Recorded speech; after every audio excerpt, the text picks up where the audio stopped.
你俩车是什么问题啊？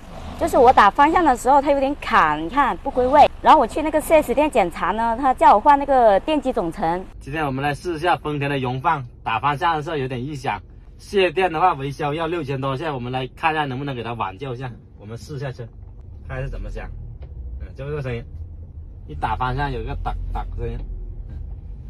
现在我们把电机拆下来看一下，方向的电机现在我们已经拆下来了，一般都是轴承问题，我们给它更换轴承，重新打上硬排油就可以了。方向机我们已经修好，现在我们来试一下，看还有没有响声。现在打方向已经没有之前嘎嘎那种声音了，打死方向看有没有。现在打死方向也没有那个声音了，你一放手它也归位了，完美解决问题，又为客户省了几千块钱。